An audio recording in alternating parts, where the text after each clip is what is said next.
Good morning guys. So ngayon nandito ako sa garden. Mag-harvest na ako ng aming mga kamatis. Kahit ang dami pa naming kamatis. Ano nyo ba, may nagdigay na naman kahapon. Pagdating ni ate, meron namang nakaiwan dito sa labas ng pintuan namin. Marami siyang box na naman ng kamatis. So ngayon, medyo taglamig. Magsimula na ng taglamig. Yan, kaya naka-doble ako, naka-OD ako.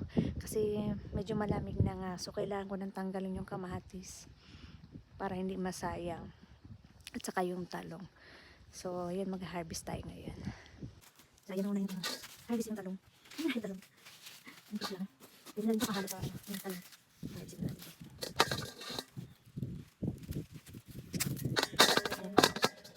Uy, ito yung malaki. Mahirap yung ano. Walang taga-video. Bakit yung dalawa? Ito yung natin. Oo, diba? Ano, iprito kasi sa salamang. Lalagyan mo, maraming bunga talaga. Hindi ko rin ito ako medyo maliit, baka kakain mo. Baka makakita ko. Ang halo sa sinigang, baka maliit.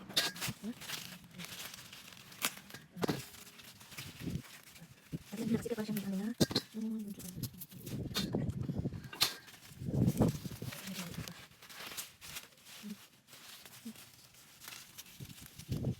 Kasi hindi na ito tatagal talaga. Baka sayang lang. Kasi ano na yung papabunus yung galing niya. Ano yung lupa para gumanda.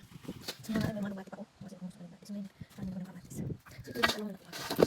Talong. So yun siya, parang ano lang. So kailangan sa gayon. So hindi ko nakukuha yung mga maliliit. Ang dami ng mga maliliit.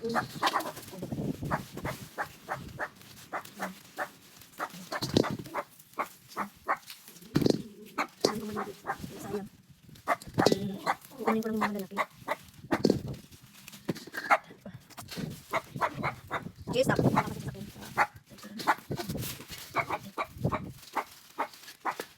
Ang dami kong maliliit pa. Kaya sayang. Late na kasi yung mga kamatis namin. Late na siya kung ano muna. Kaya inabot na kami ng paglamit. Ito yung parang sa nito tapos. Sasawan or halos.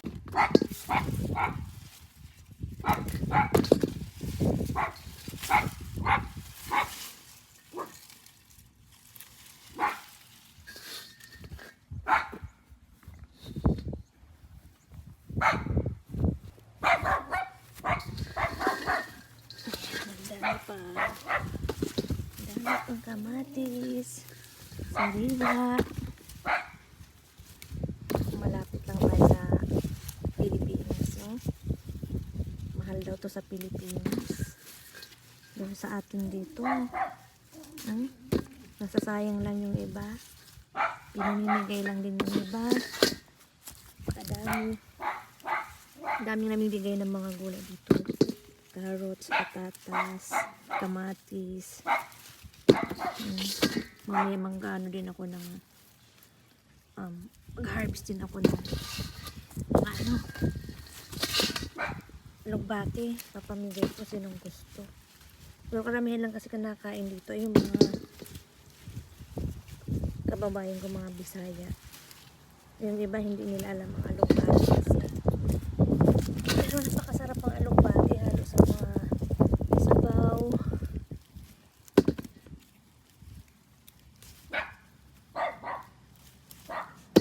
Ayan.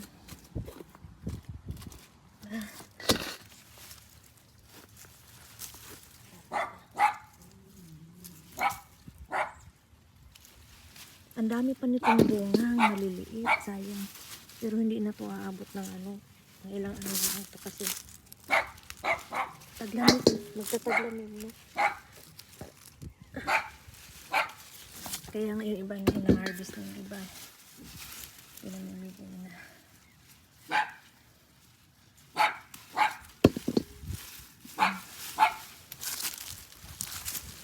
Ang dami pa niya, pero hindi ko nakukuhanin. Kasi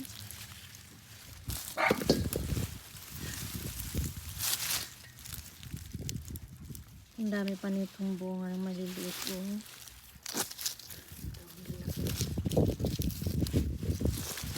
laki.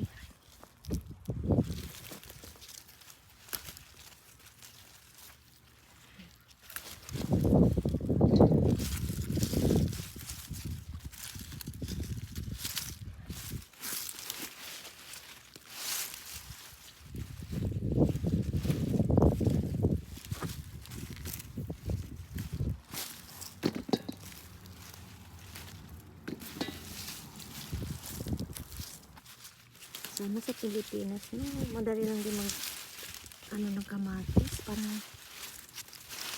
dahil siguro kaya nagmahal ang mga gulay sa atin dahil syempre diba lagi yung binabagyo kaya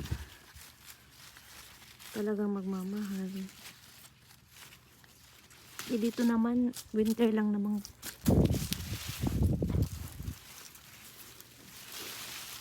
dito kasi maraming pwedeng pagtaniman, maraming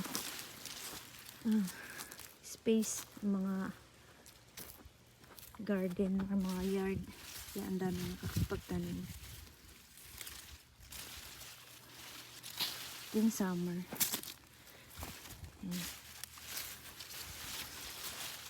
Ang dami pa,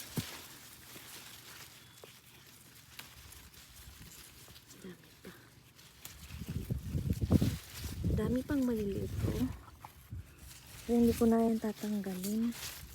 Natatapo na lang yan kasi pag limot na yun ipapagpos. Kasi pabungkalin na ito.